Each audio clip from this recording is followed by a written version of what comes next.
Okay, I think we're live. Hello, everyone. My name is Eric Shamlin. I guess I'll be a bit of your host this morning, taking you through the nominations webinar for the sixth International VR Awards. I'm going to introduce myself first, and then I'll hand it off to Andrew, who's our distinguished guest, a winner from last year. My name, again, is Eric Shamlin. I am executive vice president of a company called Media Monks. We're a international production company focused on innovation, and we've been around about 20 years. Personally, I've been in the VR space or the immersive tech space pretty much as long as you can in the current era.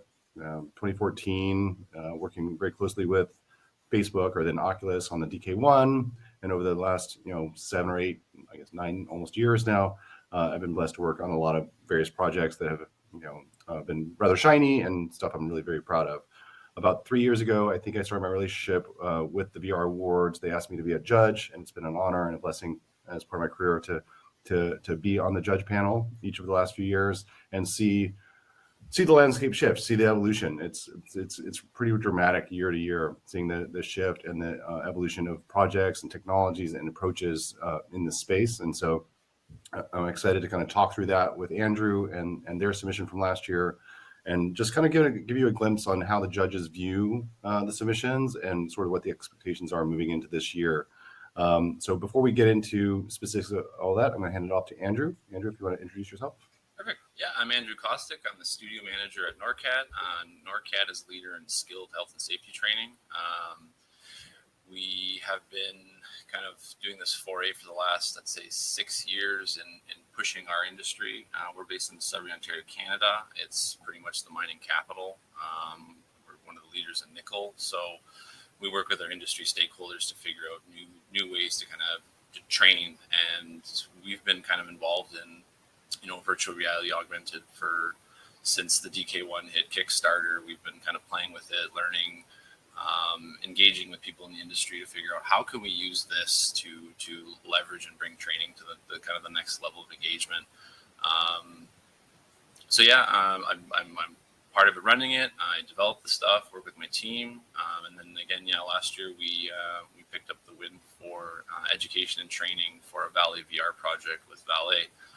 One of the top mining companies doing equipment pre-op circle check training. So it was a huge win for us. The VRAwards are a pinnacle, and it actually helped us secure a lot more projects as people saw that we won. It kind of brought a lot of exposure, so it was pretty big to us, and I hope to share some things about our submission. Great, thanks, Andrew. And I think we're going to open it up. Anybody out there in the public, feel free to pepper with questions. This is meant to be a bit of a conversation and, really an information session for the public as you sort of gather your nomination materials and look to submit this year. So we might want to make sure we answer all the questions out there. So Andrew, sort of diving into your submission, or really your background, like you touched on it briefly there just now about how you got into VR, with the Kickstarter way back when and the DK1. Was that seen as a strategic move within the company, or is that more of a personal interest within your team? So it was both.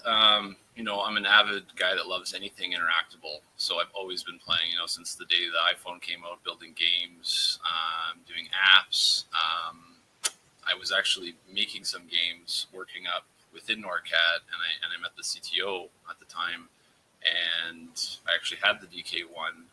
And that's when I actually kind of joined when we started this studio to work around this stuff. So we've been huge into it, and it was hard to sell specifically for us with the industry.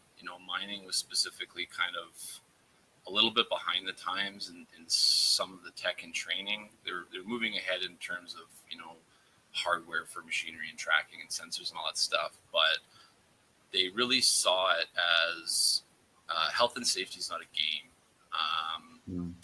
And so we actually engaged with a few other places like Mine Rescue, who was with the mining, and we produced some systems and actually kind of like an educational game where you could become part of the team and learn the practices. And that's when we actually got buy-in, and that was about 5 years ago.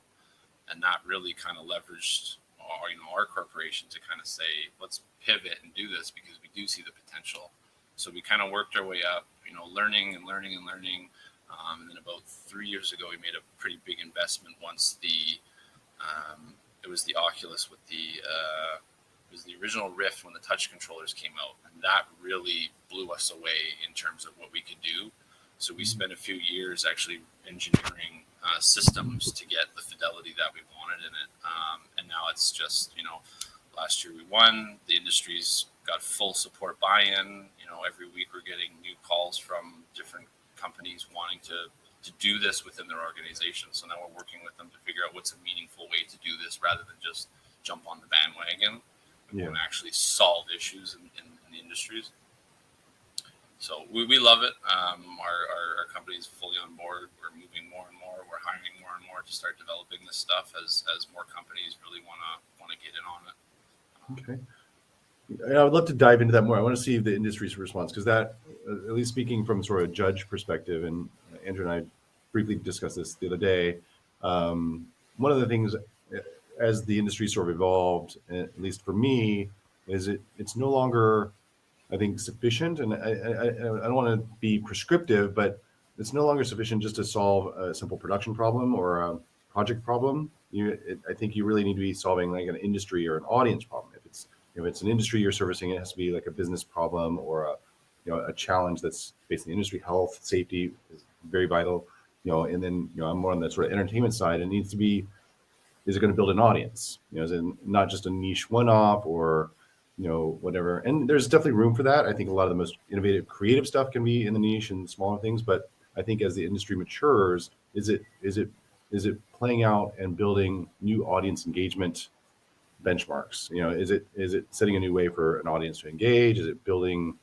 Is it sort of training an audience in a weird way to engage with VR more readily and be sort of broaden the demographic, broaden the audience? So I think the Norcat project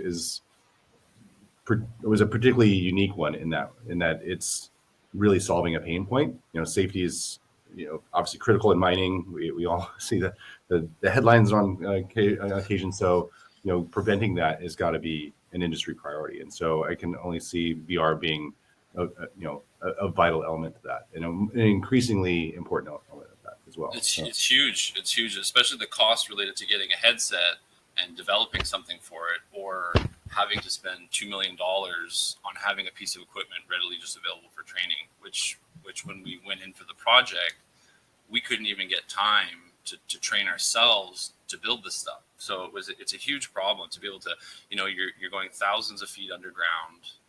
It's not just a thing where you can go to the office and train. It's a big thing. So the biggest thing that we solved for them was these people can do it from our training center, from on surface. It's saving countless dollars and man hours, and it's allowing for the new workers and trainees to come in and have ample time to be in an environment that's fully replicated from the real world counterpart. So that was the biggest thing that we're kind of propelling the industry forward and showing, going, look, this is what you can do to solve this issue across the board for equipment training. It's far cheaper to mimic something in VR and have someone go through than it is to have all this other equipment that they have to just have laying around, which you don't do that. You just don't have $2 million equipment just sitting around waiting for someone to jump on. Yeah. It needs to be in production. And for just so everybody has some context, the NorCal project won the VR education and training category last year, and it was definitely a standout. There were definitely other strong submissions, but it definitely stood out in serving a real need. Again, this whole safety thing, I'm a big believer in. I think VR is going to be amazing, and we're seeing that across a lot of different like enterprise or healthcare use cases now. Definitely, I think. yeah. So diving into the project itself, I'd love to get into a little of the genesis. You touched upon it and the sort of pain point. There's not $2 million pieces of equipment lying around, but was it sort of by invitation? Did Vail invite you, or? Yeah, well, we've had a long-standing relationship with a lot of the mining companies around. Glencore, Vale. Those are the two biggest ones here, and then out in Timmins we have Kirkland Lake Gold and IM Gold. So we're kind of the center for all of them. But so we've always been involved. but yeah, the learning and development department knew that we were doing something like that. We've always been wanting, our trainers, and we have a simulation lab that deals with actual full-blown CCAN simulators. And they wanted a counterpart to it, because what we do is we do training with, the forklifts, with the scoops and that, but it's only it only really specifically trains on driving it, and that's what it does well. But the equipment is so large and dangerous that it's kind of daunting for a first-time user to just get underground. It's already daunting to ride that cage down and go to that, and then once you get on the equipment, you don't have a lot of time, and you really want these people to feel comfortable around this equipment. So we kind of work together to say, let's build this solution for the circle check portion to actually get people down there. And we actually took some photogrammetry and recreated it of the portion of the drift that they'd be under. And when people come into it, they're like, oh, I know that sign. I know this for retraining. Cool. And then the equipment is just, we spend a lot of time meticulously designing the stuff so that it's, when you see it, that's the piece of equipment you're literally going to go touch when you go to the real one. So yeah, it was just, it was working together, figuring out how to solve this issue, because at the end of the day, we really want the worker to be fully confident and trained on this equipment. And so we're definitely seeing the results of it.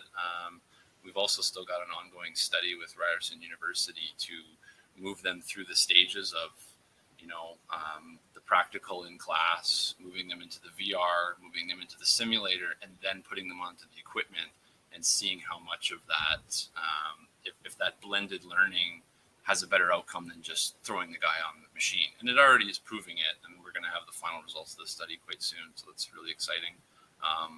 But it's just great to see people actually using it and really being involved in it, and some people get, from the minus, you get so immersed that I've seen some guys go in there and they put their hand out to lean on the scoop and fall over just because they think it's so real. Other safety issues come up. Yeah, I'm gonna put some padding on the floor. That's funny. And so I can imagine from the sort of the company level at Ballet, they're seeing the savings or the value. All right, what's the response from the individual user? So we on our part, due diligence, when they train through us, we always do an exit survey just to see what they like. Did they enjoy VR? It's 100% they love it. There's still the learning curve of VR, so we try to really, we will build some form of a tutorial, and the instructor will very heavily work with the user to get them comfortable. But as they get comfortable, as they return for continual training, they just jump right in. They know exactly what to do. They get to play with the equipment. We've been adding more and more machines to the product. So we've grown. We've got the forklift. We got the man mover, the scissor deck, the LHD scoop. So we're going to keep growing it and keep adding more and more in. But it's been phenomenal feedback from the individual trainee level. And from the organization, they're definitely seeing a huge boost in it. And now we're actually getting more interest from their head office. They're interested in diving into this metaverse and figuring out how we can add VR to the training experience with working together remotely and things like that. So it's also opened a lot of doors. That's great. Thanks for throwing up the dates. Let's go through them real quick. So this is the 6th International VRAwards. Nominations are open, so feel free to submit at any time, and we'll go through. I definitely want to ask Andrew about how his submission came together, so you can kind of get a sense of what goes into it. You've got about 6 weeks left in the nomination period. Nominations close June 20th, and then we go into the judges then screen them, and sort of rank them, and then there's finalists announced in early August, and then there's the judging period throughout September or early September. And then the award ceremony will be early November in London. It's been an amazing celebration every year. I think, this year, knock on wood, coming out of COVID, it'll be even more fun to attend. So looking forward to that. But yeah, feel free, ask any questions in the chat. That's what we're here for. And yeah, Andrew, I'd love to sort of kind of hear. I want to get back into your project, but now that we're sort of on the topic of nominations, I'd love to hear how yours came about. Sure. what were the challenges? What was the process you sort of went through to collect materials? So it was, I mean, it helped that I was directly involved in it. I wasn't just, project managing it. I was involved in writing code, doing assets, everything to kind of get this project out. So I had a really good grasp on from the starting of it to the end, which I think if you're just writing it as, someone who's involved in managing it or just overseeing it, or you're executive, really learn the whole process of it from the inception to building it, your technical, work through. Really, when I sat down and wrote it, I really just kind of just let everything out in a kind of structured way. But the aim of the project stuff, we just talked about what set us apart, how we're trying to solve issues in the industry, how we're trying to move it forward. We're solving real world problems that need to be addressed from industry stakeholders. We talked about our the kind of the background into it moving forward. What kind of background did we do to make this project come to fruition? We spent the 2 years developing our own VR framework. We looked out there and see what there was. There's definitely some cool ones available, but we thought we really wanted to make it a hands-on experience. So we really focused on almost rebuilding every type of interaction you can do with your hand with the most fidelity, from twisting knobs, pushing buttons, picking things up, pulling things, ropes, steering wheels. Wow. We even built a polymorphic system for being able to do like a stick shift for a manual transmission. So that's really where we focus on it, and by having that allows us to build really engaging experiences that the user doesn't necessarily need to think. You see some projects where you just kind of like shoot a laser and grab something. We wanted that trainee to literally just not even think and just go and squeeze the trigger to pick it up, and you see the hand morph and wherever you pick it up. So that was a big thing we talked about. The what other features that we had. We built in a really robust training system for the instructor. It's very much an instructor-led program, so we focused on that. How that they had full autonomy over creating their own scenarios. We had 100 failure conditions per vehicle. Focusing on target market, kind of going why was it created specifically for the mining industry, really critical information. But the one thing that I really focused on was the judge's statement, and it was a little bit personal in a sense of kind of talking to the judges to explain, why did this start, our goal. Specifically to us, it was creating retention in the workforce and to solve the industry problems of the training. We heavily talked about our past. Like I just said to Eric, we've been involved since DK1 and Kickstarter, and it led us to this. So a bit of history on how we got here. Just talking about specifically to us, it's education and training. So a lot of it's focused on, trainees. So they gaining, vital experience, the feedback we collected, what was practical about using it, again, solving the issue, and then our end goal and how it's being used today. That was a few other bigger features that we wanted to talk about. Are we continuing with this? This is an ongoing thing. Are we going to keep doing it? So I really spend a lot of time on the judge's statement. Kind of all the other questions were kind of setting up for it, and then just kind of cherry picking from that and really making it a little bit more personal. We kind of wrote out what we wanted, and then we did our video to kind of just say what we were thinking. Those are the really key things that come to mind for when I was writing it. Yeah, it was a very well crafted, very thorough submission. I reread through it just a bit ago, and it definitely stood out. I think on the judging side, when you receive these or have to go through these, I'm hesitant to speak for all judges because I think there's a high variability in how people receive these, what their experience is, what their lens is. It's a very subjective process at the end of the day, I think, on how you evaluate things. But for me, I already stated, for me, it's not just solving a production problem or a project problem, it's solving an industry problem. That's very vital to me. And it sort of depends on industry is. If it's health and safety, if it's entertainment, if it's education, I think, are you solving an industry problem, a wider problem, or setting a new benchmark, building new trends, new adoption patterns, new use cases? I think when it comes down to the individual submissions and sort of evaluating them, I think there's a bit of a mythology in that you compare them to one another, and it's not necessarily true. You sort of evaluate them each on their own merit. And for better or worse, you just really have the submission materials. Some of us might go a little bit extra and Google the project and sort of deep dive on it, but there can be an overwhelming number of submissions, and so you really have to rely on the submission materials to kind of craft the story if you're not familiar with it. And so the more thorough you can be, the better. And sort of as Andrew said, telling the story of the project. What was the inception? What were the project problems? Who were the stakeholders? How did you evaluate it? How did you set it up for success? What was the success, or what did it succeed? And it's not just in the technical craft or the creation craft. It's in the sort of stakeholder alignment and the value to the end user. And so being able to clearly communicate all that in the submission materials, I think is pretty vital. And then at least for myself, I evaluate that on its own merit. Did it set out?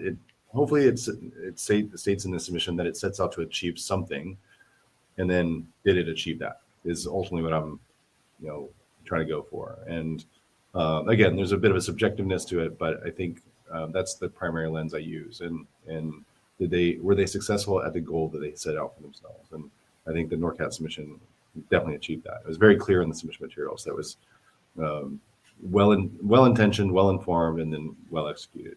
And then one thing that I should touch on too is the supporting materials. We made sure we had everything for the judges to see. It's great to be able to read something. A link to the build is great too. That's what they want to be able to physically experience it. But we kind of provided. Well, I provided everything. We had a case study available online. We submitted some photos. I believe we even submitted. We had the judges video that we provided that they could watch along with the script that was attached from our initial write-up. And we also had some videos of using it, specifically one from an event we took it to engage with stakeholders. And it was our announcement event at our local mining in Toronto with the PDAC, the Prospective Developers Association Canada. So really any kind of material that you can provide, if it's healthcare, doctors using it, nurses, whatever the intended audience, if it's, education and gaming, people using it, how they're reacting to it. And then again, for us, it was, showing and talking about, what it did and having that material available for the judges, because, words are great too, but seeing it, it really, really helps. I think that's what also helped us set ourselves apart. I think that's actually it's in one sense, it's kind of an obvious note, but it's a very key note. This is a visual medium or experiential medium, some would say, but the text goes a long way in building the story or crafting the story, but being able to see it and see what the quality is, see how users engage with it is pretty vital to properly communicate it, since a lot of the judges or a lot of public may not be able to actually experience it themselves. Just answering some of the questions in the chat, I just relinked the nominations PDF. It's an amazing document. The team worked on that very hard to compile it. Lots of great information in there, so I would definitely read through that. And then yes, you can submit for any number of categories, but there must be a separate application for each. I think they essentially go to different teams for evaluation, so they need to be sort of complete packages. What are the most common mistakes people make and how to overcome them? Do you want to try and take that, Andrew, at least from the NorCat perspective? Like in terms of submission, I mean, I don't. If it's for the submission, I don't know what kind of mistakes. I wouldn't know what other people are doing. Yeah, at least from the submission. Sorry, at least from I was thinking more mistakes on projects, but mistakes. At least the ones I've seen. Yeah, incomplete materials. This is kind of the simplest one. It's like you'd be surprised how many submissions we get that kind of assume we know about the project, and they give a very sort of perfunctory or short description, and they don't explain the challenge or why it's unique or the stakeholders or the success. And so I think you, in a sense, when you craft the submission materials, you have to kind of get yourself outside of the project in a sense, and speak as if you're talking to someone that has no idea what VR is, has no idea what your industry is, and you explain like they're five. And it's kind of thing. Yeah, I'll And explain it that they don't know anything about your product, absolutely nothing, because they won't. So you really need to be clear. And something that I did too was I let people look at it before it went out, because someone that was part of the team or on an executive level might have said, "Oh, you missed something that was critical." So yeah, also don't just be in your little bubble writing it. Get feedback from within your organization and people that were part of the project, because there's always something that you just miss that someone else might caught that could be very important to the submission. yeah. Had you submitted before, Andrew? No, it was my first time. I've been following them for quite a little while, looking at what was coming out, and when we finished this project, I felt it was very strong, and that we should give it a shot and submit. And hey, Yeah, very exciting. Yeah, that's cool. Thanks for the questions. Feel free to keep peppering us with them. I would love to sort of dive into the technology. You started out with the DK1. Where are you Yeah. now? Is it Quest 2? Like what are you? Yeah, it's Quest 2. We still use like the Quest for our internal showcase stuff, but mostly it's all Quest 2. We're definitely looking at the Pico, just because I don't know what Facebook's intending or Meta's intending to doing, but we don't really like that they've been binding us to accounts. Really don't like that. But I know there's the enterprise stuff, but it's just extended for that. We don't need it. We write our own internal wrappers and everything. But yeah, it's been Oculus since the start. We were actually featured when we were doing the mine rescue stuff when the Rift was originally set to come out. I think it was the Rift. They sent a film crew, and we were part of the Oculus VR for Good campaign. So we actually got to try hands on. That was really exciting to see the new headset before it came out. They actually had to come in and sticker all our phones so we could take photos of it. But yeah, we've been diehard Oculus. As soon as those touch controllers came out, that was it for us. We were absolutely sold. We were doing some stuff with moving around. We played with the Go. It just wasn't there. And once they added the hands, and now with the Quest 2, with the standalone, like the hardware is getting better and better. We're getting away with more and more stuff. I really did like the Rift as much as the cable was a problem. It was just so lightweight. Like even some of our internal developers still have it because it's just so easy and light to just wear. I find the front is definitely heavier if you don't get the weighted pack. But yeah, we've been wrapping that. Our system does support. We did put it in to support other headsets in our framework. So the Index and the HTC Vive stuff. But it's just we just find it great to work with right now. That may change in the future, but right now we're definitely been since day one fans of it and continue to do so. And in terms of other technology, I'm assuming it's principally Unity. Yeah, Unity for everything. Yeah, we use it for our AR. We have an AR fire extinguisher product that we built in it. We're actually rebuilding it right now. We built it with the old AR Kit 3, and now that Unity's got the XR framework, we're jumping in on that stuff. They keep making things easier and easier for us to develop with. But that's Unity since it's been 10 years that we've been using it. Yeah. And we use it for everything. And just we're building our internal apps and tools and stuff in it. Is it all developed internally? And how big is your team? Well, for the Valley VR, it was 5 people on the core in terms of developers and artists. We wear a lot of hats. We're starting as we grow to kind of individualize stuff, but from our inception, we've always been a very lean team with a huge passion for this stuff. Everybody loves doing it. We love making interactable stuff, regardless of what it is.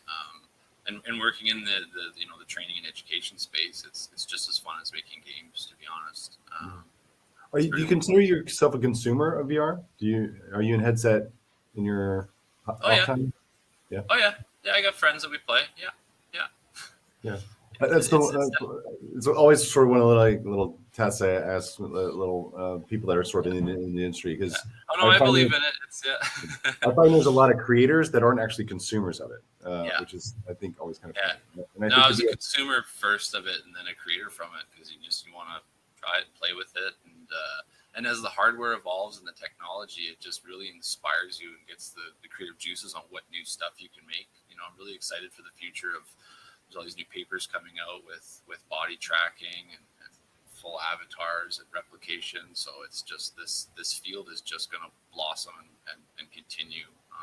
It just every day it's more and more exciting, all the new stuff coming out. So definitely a consumer and a creator when it comes to XR. Yeah, I agree. I've been in the game just as long, and I remember the Rift and Vive days, and everybody thought this is it. But I actually remember being a little bit skeptical. I was like, it's not going to be, at least from a consumer standpoint, until it's portable, it was not really going to gain adoption. And so I always consider the Quest sort of the V1, the official V1. Everything else was sort of beta prototype. And I'm still at a point, I think this past year, in terms of just general adoption, has been phenomenal. You can blame or credit COVID, but it's been a lot of people trapped at home, getting curious about VR. And so it's been a phenomenal year for uptake, but I'm still at the thing where I think we need like a V5, like it needs to be lighter. 100%. Yeah. Eventually, it's just going to be something that you just put on. The chip's so small, and it's who knows? We're going to keep innovating in that space, and I'm excited to see what comes out, and that's going to drive all these new projects working on this new hardware, and really the goal is the end user at the end of the day to have the best experience they can. It's definitely come a long way, from the DK1. It's wow. But yeah, the Quest definitely made that kind of entry mark. My friends are actually going out to their Best Buy and buying one and showing their family, and the family's excited and they're buying it. And definitely VR took a big boom during COVID. We were inundated with stuff saying, we want to build this now, and it's like, well, it takes a while. This isn't just a thing you just put together in a couple weeks. It's a big process, but I think more people are getting interested in doing it because of the remote engagement. We're working on our own social platform internally.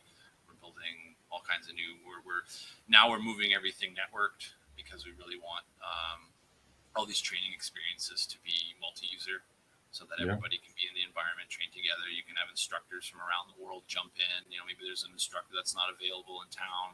Someone's available in another country, and they can hop in and train these workers. So that would be incredible. Incredible.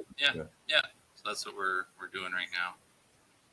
Are you seeing other industries respond to it, or adjacent industries? Right after, I think we were actually before our win, but we've been kind of making a foray into healthcare, specifically with avatar therapy, putting a headset on, and the clinicians get to create an avatar in the kind of scope of what's happening in the patient's mind through psychosis and schizophrenia.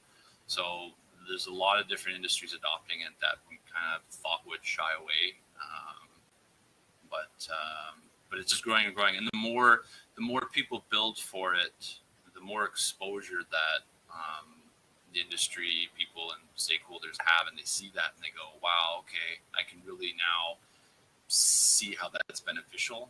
So the more the industry grows in VR and AR, the more there is for people to see it and to kind of get their own creative juices flowing to see how they can adapt it and adopt it. So it's definitely growing more and more every day. Another question popped up. It might be funny since yours is a winning nomination, but when you were compiling it, do you feel like there was something you missed, or maybe you wish you had done better? Granted, you won, but like, I feel like there's always like, crap, I should have included the thing, right? I don't. I don't think so. I mean, I was pretty diligent in doing this stuff. Yeah. The only thing that I could say is it almost would be great if there was some feedback from it.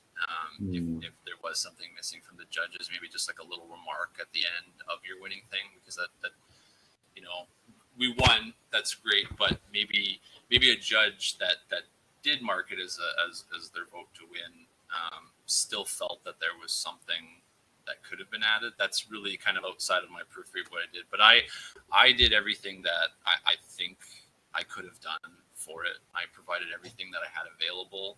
I worked with the people in my organization to ensure that they had a say in what happened. Did I miss anything?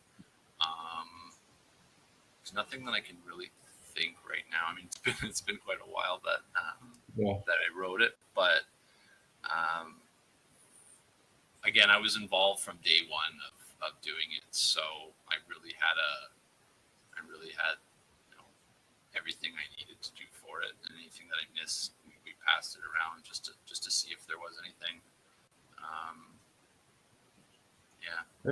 I think probably one of the key submission items is the judge's statement, which Andrew sort of highlighted.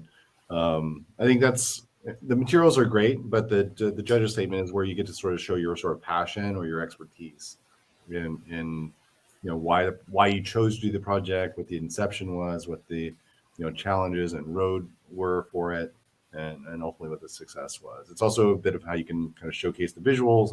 Some of them provide renderings in the judge's statement, and so I would definitely focus on that, because I think judges are human too. They quickly click that and watch that, and then they go through the rest of the materials typically, and so it sets the stage for the rest of the submission materials, I think. And so I would definitely highlight that as a core component in crafting that, and treat it as a little production. Write a little script, figure out the beats you want to hit, record it, re-record it, shoot it until it's perfect, until you're ready. So I definitely highlight that one.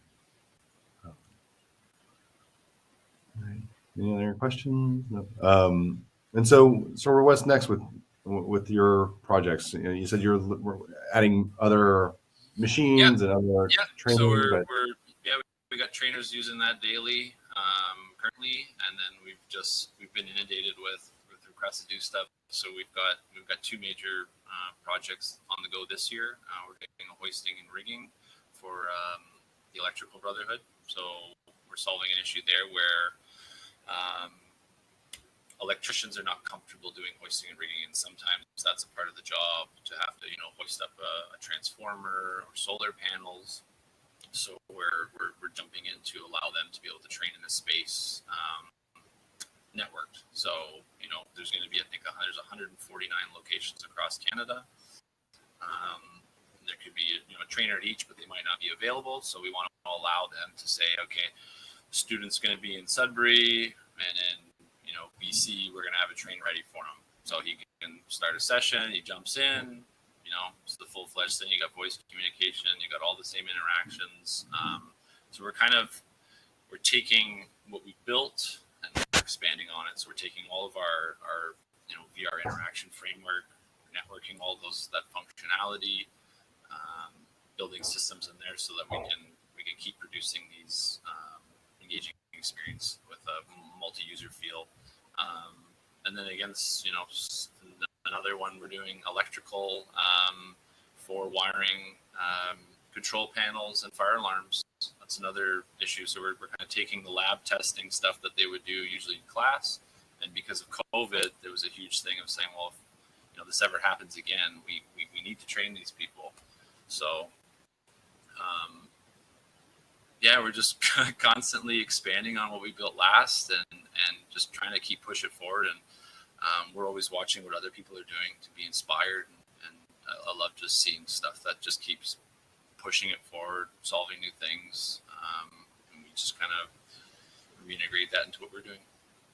Yeah, it's funny. I'm in a very different end of the VR universe from you, but I find what you do kind of fascinating. I was on the sidelines of a project that was doing very similar things for ocean oil rigs Yeah, or yeah, gas wells, yeah. and I went through a bit of a training seminar with them, and I was sort of consulting on the project a little bit just from a technology standpoint, and I just found the whole thing just amazing because you'd have these, I guess they call them leathernecks, out there Yeah, on the oil rigs, yeah, and they'd have to have the tutors come in, and it was quite impressive because it was all about safety because the yeah. winds and That's yeah, it's just huge, huge.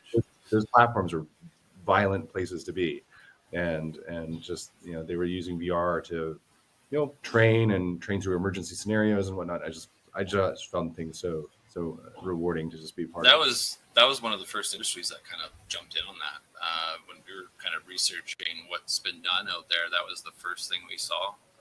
That industry had, didn't hesitate to adopt that stuff to try something out to see if it could solve issues, and it's Yeah. working. So there's so many variations of that.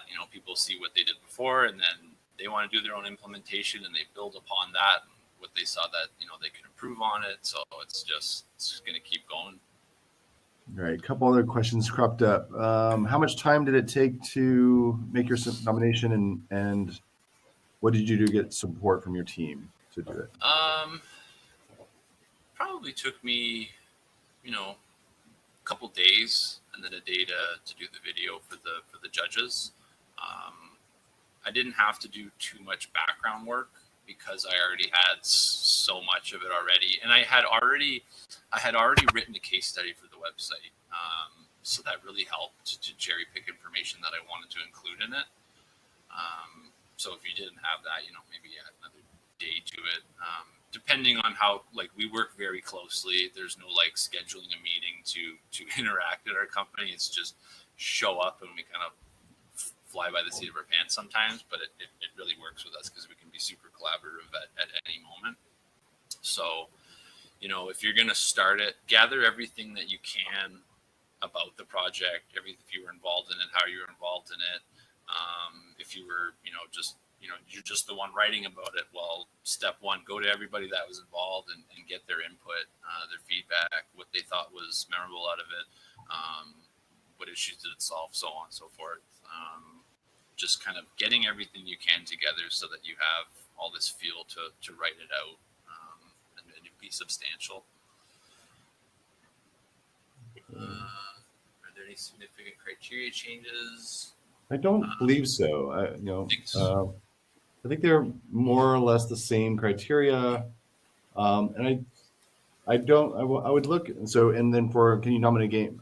I believe you can. There is a release date window it has to be released within, and so I would just confirm that for the category.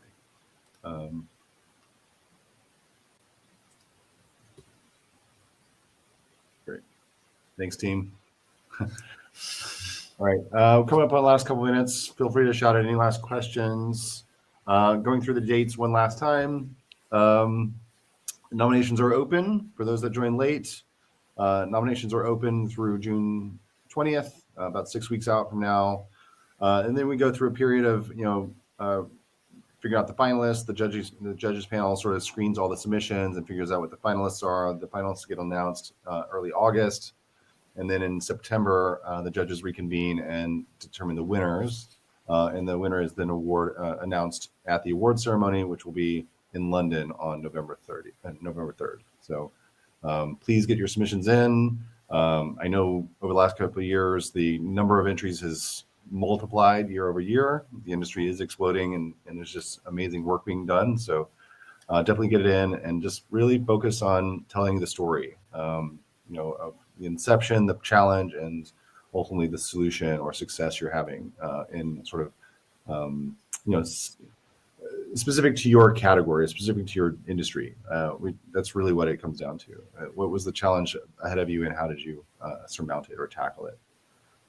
And I just one thing I would do too is they have if anybody's actually started the process, there is a really good backend system to put all this data in, and coming up to that closing date, say you've submitted it tomorrow, don't just think oh, it's locked in. You know, I slept on it for a few nights and just kind of thought about it, and I actually went back in and just changed a few things that I thought, you know, there's no reason why you can't go back in until that final closing date and modify anything that you have in there, because you know sometimes you finish it and you have that thought at some point that, oh, maybe I should just restructure this or include a little bit more into it. Maybe I missed something that I forgot about. Maybe you get an email from someone that says, hey, did you forget to do it? You can go right back in and clean up or modify it just to get that extra little bit of polish. Great. I think that's some great parting advice from last year's winner. Okay, thanks team for sharing the release date. And I think that's time for us. Thanks everyone. I definitely want to give a shout out to the team who's running it all behind the scenes. They've been hugely supportive of the judges and I think the past nominees. They're a very communicative bunch, so please don't hesitate to reach out with any questions. It's an amazing group, really sort of pioneering this industry and just making sure to showcase the best work out there. So thanks everyone for tuning in, and hope to see your submissions in coming weeks. Thanks, Andrew. Thanks for having me.